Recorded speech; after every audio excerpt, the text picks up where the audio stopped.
Teman-teman, kalian sedang menyaksikan Cerewetin Inter. Media di Italia sedang menyoroti betapa mewahnya kualitas pemain cadangan kita nih.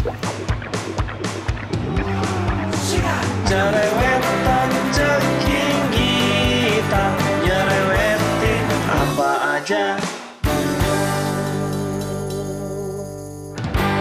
Kalau dari daftar pencetak gol, Sanchez mencetak gol ke gawang Sheriff dibilangnya, Vidal mencetak gol ke gawang Genoa, Korea 2 gol lawan Verona, Zeko lawan Bolonya waktu itu masuk dari bangku cadangan mencetak 2 gol juga.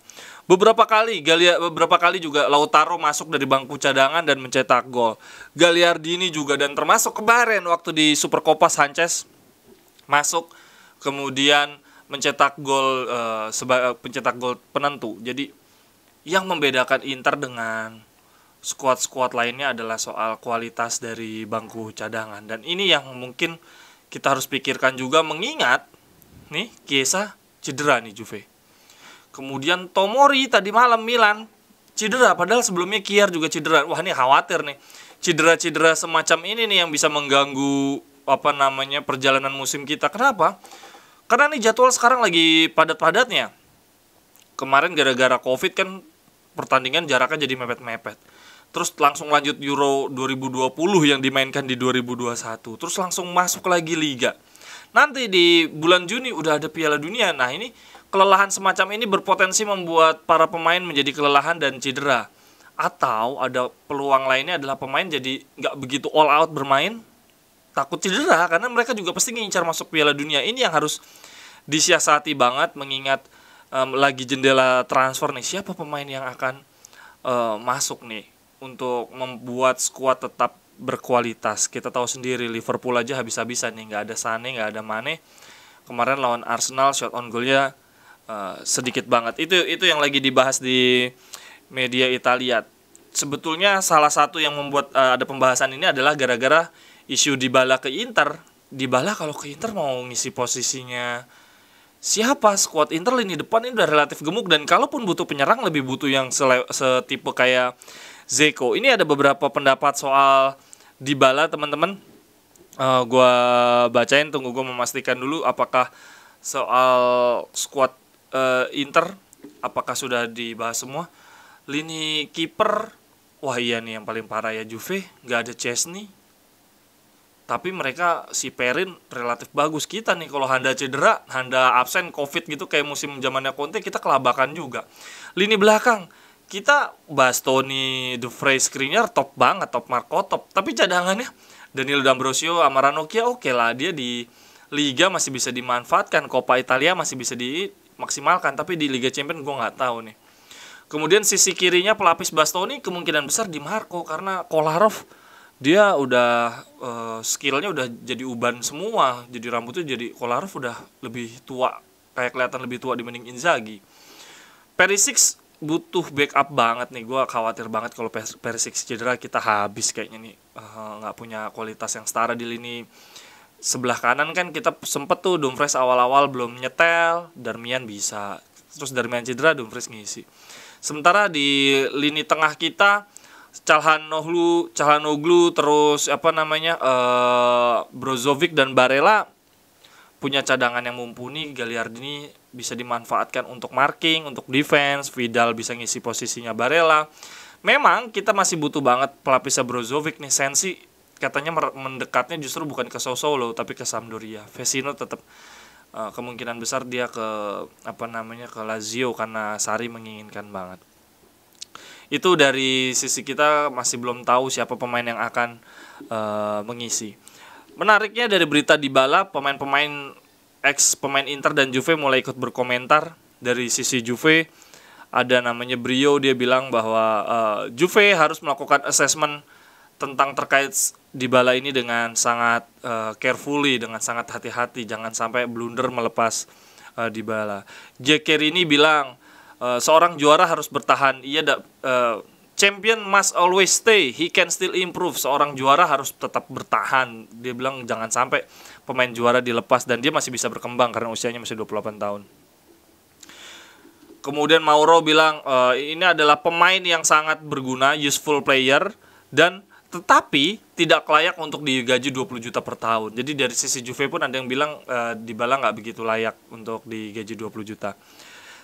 Tacinardi bilang gini, ini adalah sebuah risiko untuk melepas Dybala apalagi sampai masuk ke Inter. Gimana kalau dia nyetak 30 gol gitu. Itu dari sisi Juve. Oh ya teman-teman, ini kemarin ada yang bilang, wah udah backgroundnya udah mending segala macam, cuman lightingnya terlalu terlalu gelap nih.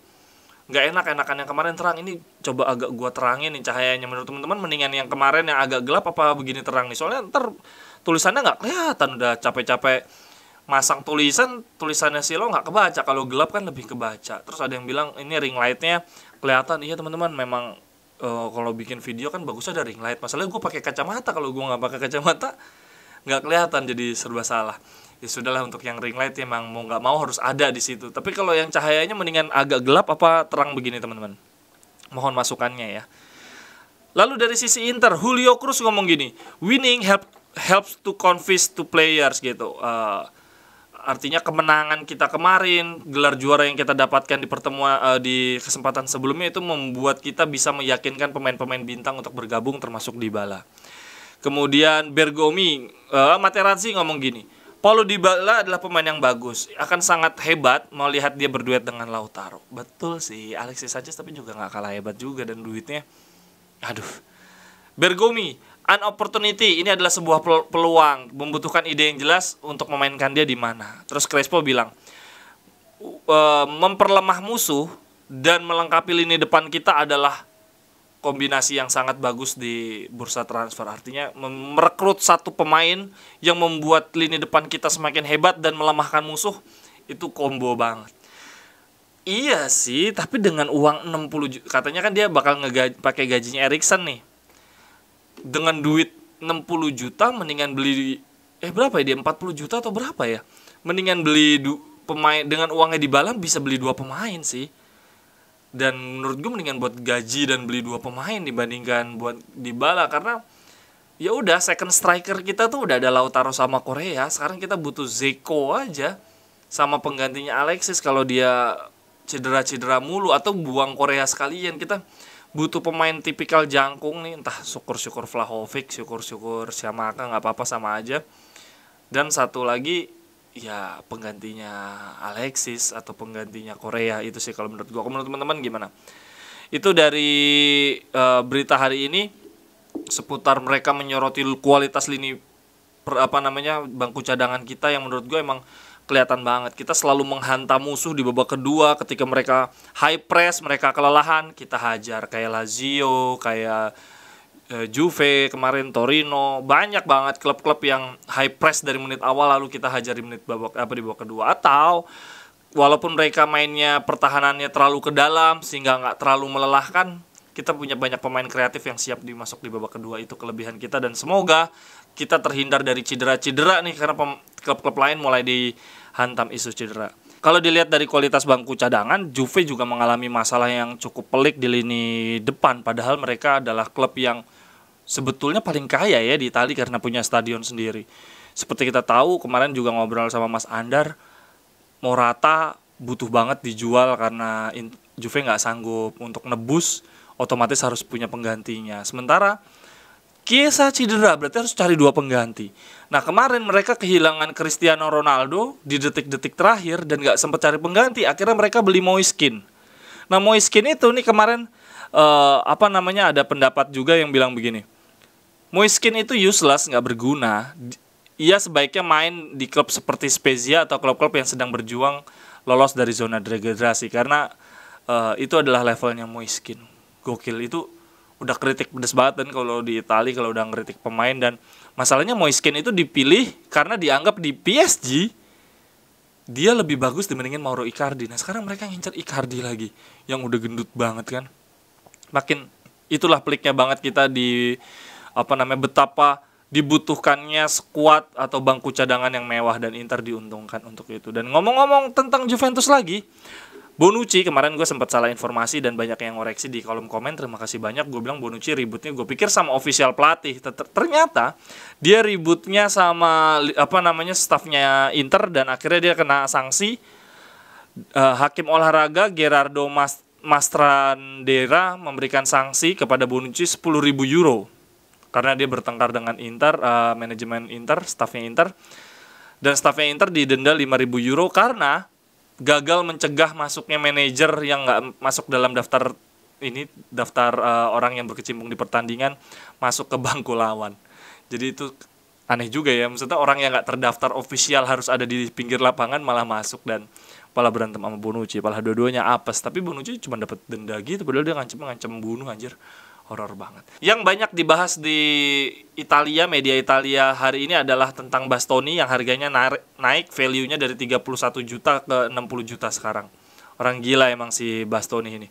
Bahkan dibahas di Supercoppa bahwa kombinasi di sisi kiri itu umpan-umpannya antara Bastoni, Brozovic, Perisic dan Calhanoglu itu kan ada di sisi kiri semua. Itu kombinasi oper-operan Inter kemarin dikuasai 4 orang itu di sisi kiri. Gile emang Bastoni. Terima kasih banyak teman-teman yang selalu nonton. Kemudian banyak komen, banyak saran. Salut untuk teman-teman semua. Untuk pemenang jersey akan gue umumkan di minggu depan. Sampai ketemu di cerewetan-cerewetan berikutnya. Bye-bye, thank you.